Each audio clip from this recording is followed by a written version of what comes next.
Mr. X, XG, Mpepetwa, Bra X, Xolani.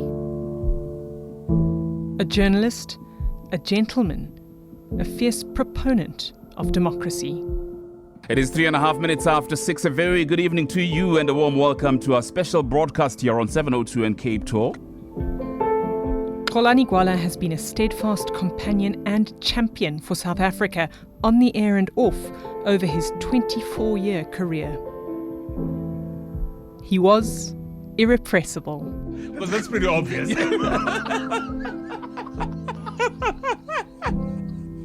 Kind and always respectful, sometimes almost unfashionably so.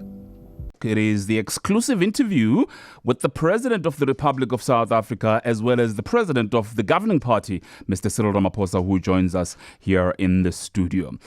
Well, good evening, Xolani. It's a pleasure to be here. Let me start off by apologizing for not being able to come through on Tuesday. There were other matters of state that called.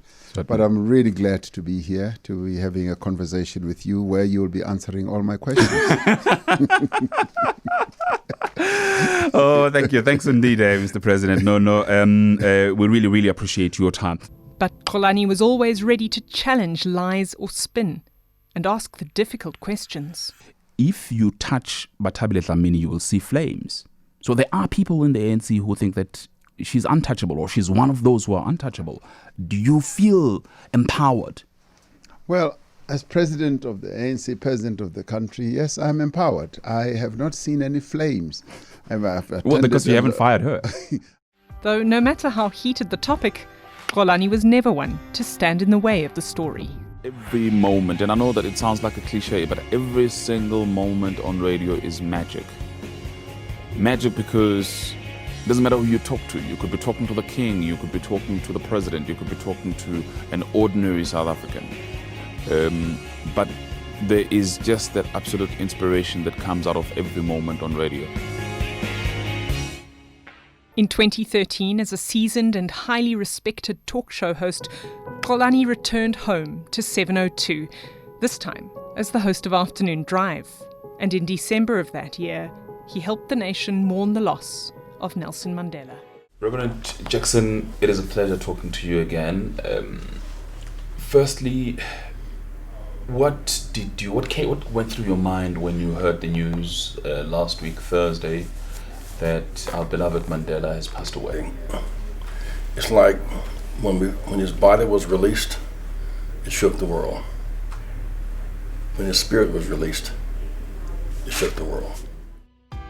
Through the tumultuous years that followed, he was unflappable, the consummate, charming professional, even when rubber bullets flew on the steps of the Union buildings during the Fees Must Fall protests. Wait a minute. We're gonna have to go. No, we are the media. Hey, we're sitting on the floor now because the police are surrounding us with the media. This is 702. This is 702. This is 702. With the media. Don't shoot them. Let's talk. Don't shoot them. Let's talk. Don't shoot.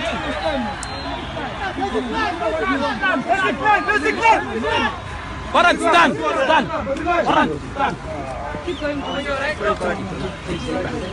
All right. I wonder. I was still on air. Does anyone know? As history unfolded, everything from the Oscar Pistorius trial to the birth of the EFF, the Guptagate scandal, and Jacob Zuma's midnight cabinet reshuffles, Xolani was there. But amid the vagaries of the South African news agenda, there was always time for a laugh, too. I'm sorry, Xolani, I'm afraid I can't answer that. What? Yes. Asking personal questions, Xolani. That's the problem. What is it? To you, happy birthday to you. Happy birthday, Tam Tam. Happy birthday to you. We love you, Tata. We love you, Tata. We love you, Tata. We love you, Tata. How old are you? How old are you now? You think I want to tell? It's none of your business. After 3 years of driving us home, at the beginning of 2017, XG took on a new challenge, braving alarm clocks at 2:30 a.m. to bring 702 landers the first take on the day. That same year, Xolani tackled another challenge, took on another first by running the London Marathon. It was awesome, man. This London Marathon thing is actually not bad. You must try it next year. Yeah, whatever. And how are you feeling this morning? No, I'm good. Yesterday afternoon was a little difficult. But this morning, no, I'm awesome. Bra X was on a high. He was the host of one of South Africa's most popular breakfast shows, The Picture of Health, father to 3 daughters, the youngest of whom was just a toddler, husband to Peggy Sue Khumalo. But just a few months on, it turned out that the greatest race of his life had only just begun.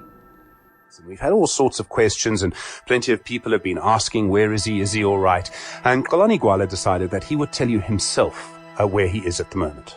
Thank you very much, Estivovo, and good morning to 702 landers. Firstly, I'd like to thank 702 landers who for the past couple of weeks have been sending me messages, have been sending emails to the station, wondering about my whereabouts and showing concern about my well-being and what is going on with me. I would like to inform you that currently I'm facing a medical challenge. The medical team is still examining the nature of this medical challenge. And when we are all clear about what it is, I'll come back and let you know what it is. But it is a serious medical challenge. Xolani was diagnosed with stage 4 colon cancer. It had spread to his liver. And suddenly he was fighting for his life, enduring 12 rounds of chemotherapy and a series of aggressive surgeries. A year on from that emotional voice note, a little older, a little thinner, but no less charming, Xolani was back behind the mic. This is 702. It is 7.5 minutes after 3. A very good afternoon to you. My name is Xolani Gwala. Well, guess who's back? Back again. Shady's back. Tell a friend. Woo! Guess who's back? Guess who's back? But we can't do too much because Bongani gets jealous. XG was straight back into the thick of things, with his charismatic manner and his animated voice tackling everyone from poor performers to politicians and the president. How has the job been? You took the job in February this year. Is it everything you thought it would be? No. It is much more than what I thought it would be. Much harder, much more difficult, time-consuming, very tiring. He also tackled his disease head-on, speaking openly about his battle. And he launched a new initiative called Change for Cancer to help people get the treatment they need. But a couple of things have happened that have opened my eyes to what is going on around cancer. Firstly, there's a massive issue of access to treatment.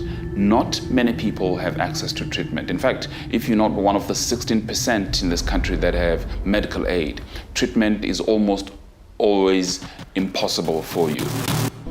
But even amid all the heaviness, the hard-hitting interviews and the serious topics, XG's fun side was never far away.